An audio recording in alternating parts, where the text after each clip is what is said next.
And welcome back into the Enrichment Sports Source. This segment brought to you by Tennova Healthcare. From cardiac specialists to cancer care, from robotic surgery to East Tennessee's top orthopedic care, Tennova's hospitals and healthcare facilities across the Knoxville area stand beside you from diagnosis through treatment right on through the cure.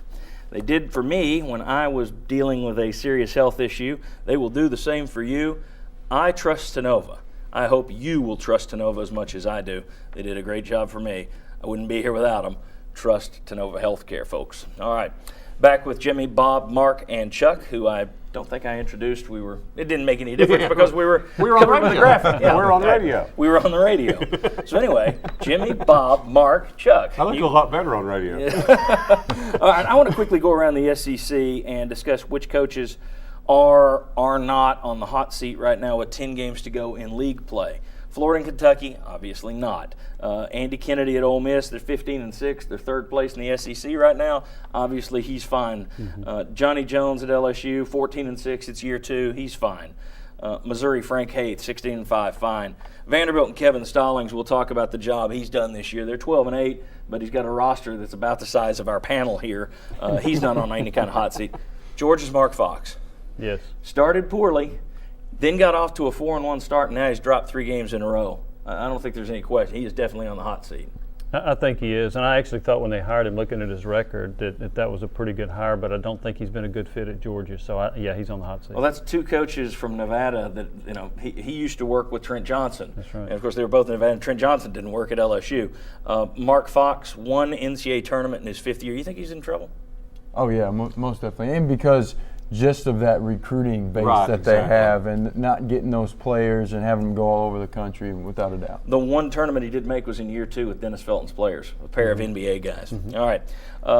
So Mark Fox, hot seat. Alabama's Anthony Grant, won NCAA tournament in his 5th year, now 9-12 after that loss at home. He lost this week to Auburn and to Tennessee. He lost big. Yeah. Did you see he's on the hot seat the now. close-ups of him yesterday on the bench in the second half? That looked like a coach about to be fired. I mean, not just the way it was the guy. It was the guy with the side standing behind him that really made it bad. All right, so Anthony Grant, what do you think? And money is probably not an issue at Alabama, but he does have a $1.8 million contract till 2019. That's a big buyout now. I mean, Alabama's won a lot of national championships, so I'm sure money's not an issue. That's tip money for Saban. He can cover that. But you tweeted last night that he was the hot coach when he was hired. Oh, from VCU. Yes. I mean, he was the big name when he came out. He was Shaka Smart before Shaka Smart. Yeah, basically. All right, Mississippi State's Rick Ray, 2nd year. No, he's not in trouble. Texas A&M's Billy Kennedy. He's got the Parkinson's disease, which you don't know if they're going to run a guy out of there with that. He's in his 3rd year. Is his 3rd year or 4th year? I think it's his 3rd year. I think he was with them 1 year in the Big 12, so I think it's his 3rd year. They scored 36 points. Florida they didn't just shut down Tennessee. They held Texas A&M to 36 points yesterday. Is Billy Kennedy in any trouble, do you think, at Texas A&M? I'm going to go with the yes. I think he is, despite the Parkinson's disease. I think he is in trouble because Texas A&M coming into the SEC, I don't think they want to flounder in one of the major sports and sit there and fall behind everybody else. I think that's a good point. Just being in this league and look what you did in football. There's no reason you shouldn't be pretty good in basketball too. I got to admit, I don't know his entire record at A&M, but I think coming into this league and not doing any better probably puts him on a little bit of a hot seat. They were expected to be better in their 1st year and under him, and the Parkinson's announcement came out and really impacted the team. I think in the 1st year in the SEC. So. I don't know. I think he may catch a break because most schools in this conference outside of Kentucky don't blow up a coach in 3 years. Yeah, but you get a 4th or a 5th year in this league for the most part. That score differential yesterday at Florida puts him in Wade Houston territory to me. I mean, the way Kentucky beat Tennessee 1 year.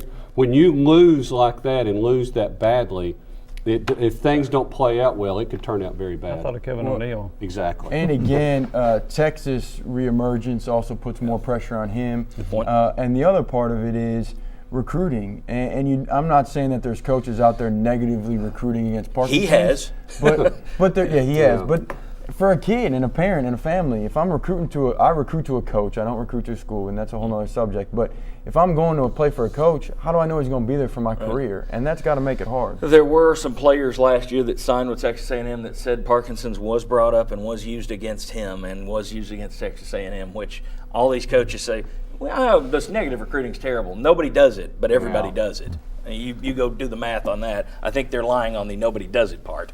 Arkansas's Mike Anderson. He's not in hot water yet, but next year he may be if they continue to not win on the road. Auburn's Tony Barbee. I don't see how they're 2-6 in the SEC. It's his 4th year. I don't see how he comes back. No. I would agree. No, he's done.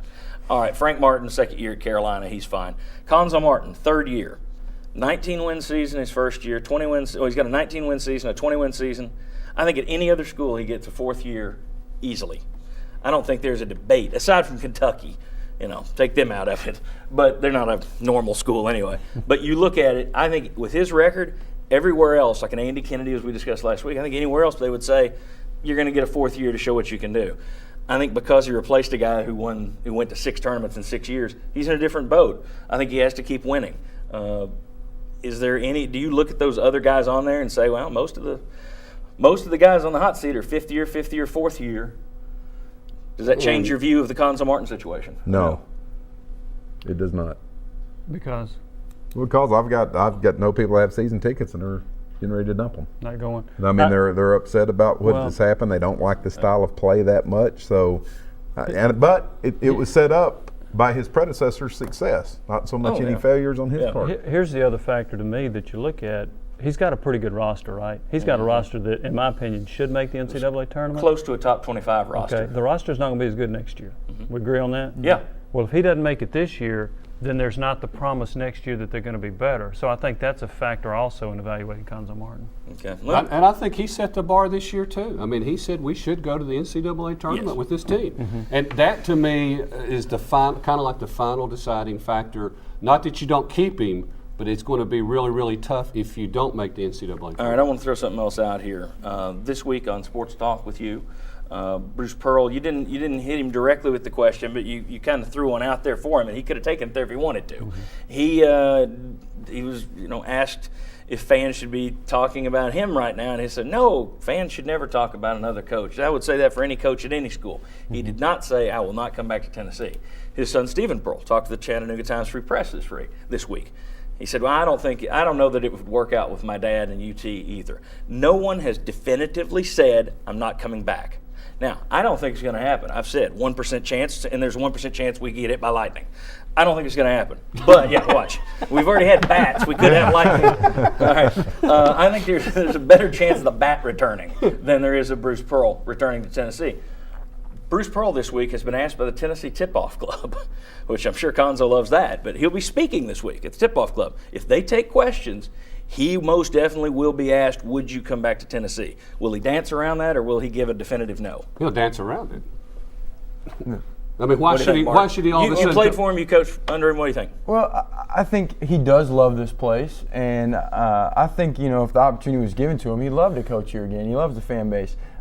It's very hard for people to not get Bruce Pearl out of their minds because of his success, but also he still lives here. He still does stuff in the community. He's still around, and so like speaking at the Tip-Off Club, right? And so, and he's great with people. He's great on ESPN. So, and with the struggles, it's easier to turn back to the cute blonde. It is what it is. And so until he does step up and say something, no, I'm not coming back, which I don't think he wants to say, and he will say. So he'll dance around. Exactly. All right. Everybody agree he'll dance around very quickly. Around that one. They did a good job. All right. When we come back, we're going to talk a little Tennessee football recruiting. Where does the talent come from in the SEC, and where's Butch Jones going to find his talent?